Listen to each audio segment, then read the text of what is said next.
23 horas 48 minutos. Vamos ficar agora com a última informação em 24 horas.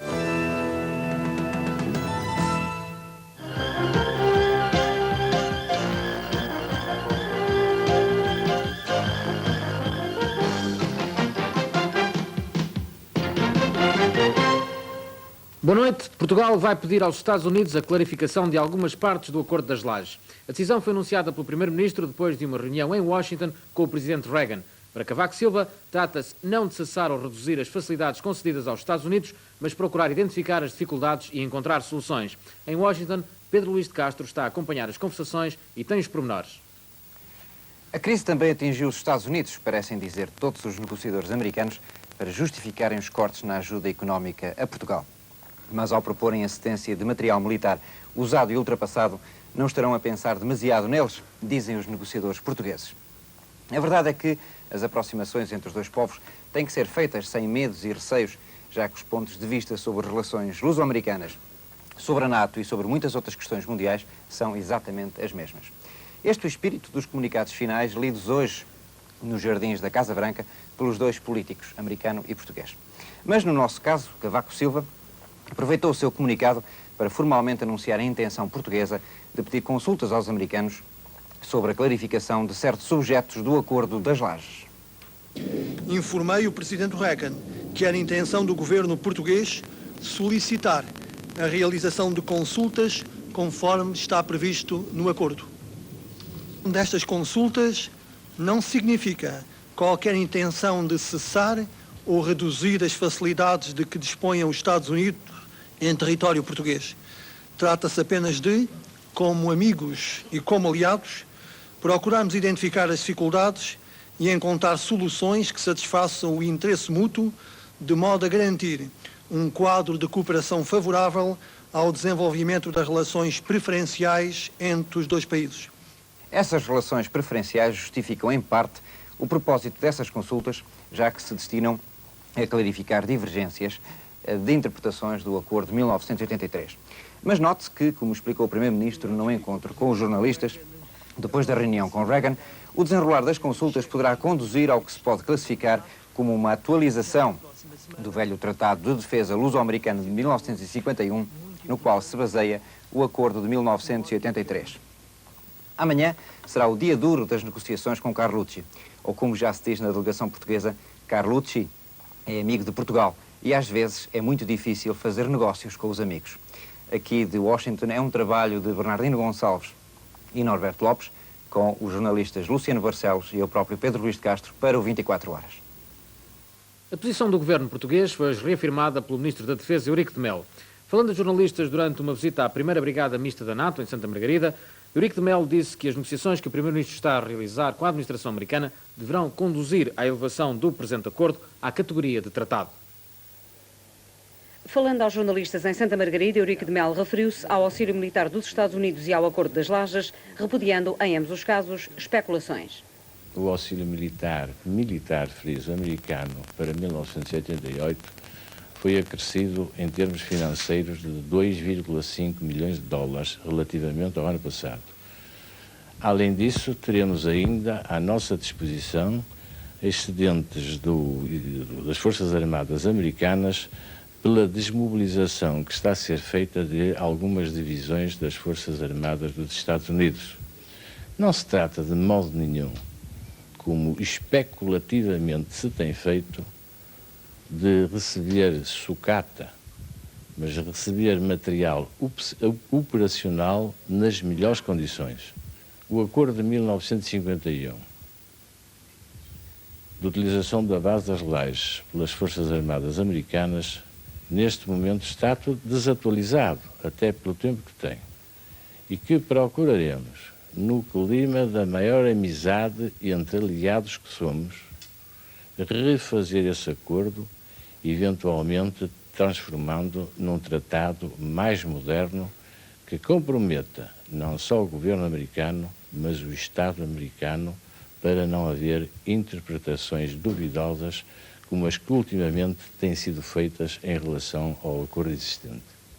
O Ministro da Defesa, acompanhado pelo Secretário de Estado Adjunto Santos Ramos, foi a Santa Margarida em visita oficial ao Exército, representado pela 1ª Brigada Mista Independente, como grande unidade daquele ramo das Forças Armadas. Recebido pelo General Firmino Miguel, chefe de Estado-Maior do Exército, e pelo Brigadeiro Carreto Curto, comandante da Brigada, Eurico de Melo passou revista à formatura geral dos seus efetivos, alinhados ao longo de mais de 2 km da Avenida Central do Centro de Instrução Militar de Santa Margarida. Além de um briefing no quartel-general da Brigada, o Ministro da Defesa assistiu a exercícios de postos de comando, conhecidos por jogos de guerra, e a demonstrações de instrução de tiro com armas ligeiras e pesadas, utilizando sistemas de raios laser. Além da economia de centenas de milhares de contos em munições, estes sistemas, um dos quais de patente portuguesa, permitem obter resultados idênticos aos de verdadeiros campos de batalha. Na atualidade político-partidária, acontecimento de relevo foi a apresentação das conclusões da reunião do Comitê Central do Partido Comunista Português. Em conferência de imprensa, o secretário-geral do PCP, Álvaro Cunhal, desmentiu a existência de uma crise interna no seu partido e afirmou que este está mais forte que nunca. Nós não temos crise interna, estamos fortes, unidos, confiantes e com força. Foi desta forma clara que o secretário-geral do Partido Comunista, Álvaro Cunhal, definiu a situação interna do seu partido. O líder comunista falava na conferência de imprensa da apresentação das conclusões da reunião do Comitê Central do Partido Comunista. Durante a reunião realizada ontem e hoje em Lisboa, os dirigentes do PCP decidiram que o próximo congresso do partido se deverá realizar de 1 a 4 de dezembro, enquanto a próxima festa do Avante, ainda sem local determinado, terá lugar de 9 a 11 de setembro próximo. Mas o tema forte da conferência de imprensa dada por Álvaro Cunhal foi, sem dúvida, a introdução do voto secreto no processo de eleição dos delegados ao Congresso Comunista. Sobre esta questão, defendida em documento assinado por destacados militantes do PCP, o líder comunista adiantou que todas as propostas serão estudadas e analisadas cuidadosamente, mas que a adoção do processo de voto secreto nem se confirma nem está posta de parte. No entanto, Álvaro Cunhal salientou outros processos de eleição. A questão do voto secreto é uma questão, posso dizer, que merece a consideração do movimento comunista e há variedíssimas soluções. E não é coisa nova que o meu partido tenha considerado em termos teóricos essa questão. E em termos práticos também consideramos que havia maneira melhor de garantir a democracia do que um voto secreto que nem sempre garante. E mais ainda que um voto secreto que muitas vezes é a cobertura de uma situação antidemocrática, ou uma exigência de uma situação antidemocrática. Não há necessidade, enfim, de dar um vulto maior a um documento do que a muitos outros que são internos do nosso partido e que por acaso não foram divulgados. Na área económica, o destaque vai para as estatísticas do emprego e do desemprego que acabam de ser publicadas pelo Instituto Nacional de Estatística. Os números referem-se ao final do ano de 1987 e pode dizer-se que a evolução no mercado de trabalho superou todas as previsões e objetivos governamentais. No decurso do ano passado, o emprego aumentou 2,6%, o que significa uma criação líquida de 106 mil novos postos de trabalho. De quase meio milhão de desempregados em finais de 1985, já só existem 357 mil. Em números pequenos, de cada 3 portugueses que há 2 anos estavam desempregados, um deles já arranjou uma ocupação remunerada. Uma evolução visível também em termos da chamada taxa de desemprego. De 10,9% da população ativa no quarto trimestre de 85, a mesma estimativa para o final de 87 dá uma taxa de 7,9%. A título de comparação, a taxa média de desemprego na CEE ronda neste momento os 11 pontos percentuais. Comparando os anos de 86 e 87, a maior diminuição do contingente de desempregados verifica-se no escalão etário mais jovem. O escalão dos 25 aos 49 anos situa-se sobre a média. Desemprego de trabalhadores com mais de 50 anos é bem mais difícil de resolver. A mesma comparação para a população empregada segundo a situação na profissão mostra um aumento significativo do número de trabalhadores por conta própria. Para os restantes, é digno de nota o contraste entre a evolução do número de efetivos com contrato permanente e a dos contratados a prazo. O número de trabalhadores com contrato a prazo atingiu os 541 mil no quarto trimestre de 87, número que é 2,5 vezes superior ao de há 2 anos atrás. A UGT voltou a criticar a nova legislação laboral proposta pelo Governo. Para o secretário-geral da UGT, Torres Couto, o Governo está a concretizar uma política que o programa eleitoral do PSD não consagrava e referiu concretamente o despedimento sem justa causa.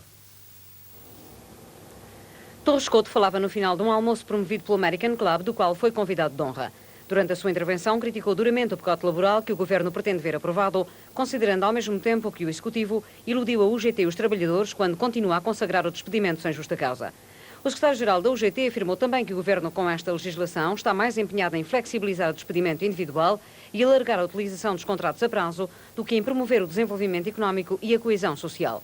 Torres Couto, dando alguns exemplos das matérias consagradas na proposta do Governo, que critica, adiantou nomeadamente o artigo sobre o despedimento por inadaptação às modificações tecnológicas operadas nas empresas. O dirigente da UGT defendeu que a sua central sindical tem pautado a sua atitude pelo realismo e inconformismo, uma vez que para Torres Couto sempre tem demonstrado estar aberto ao diálogo e aos compromissos,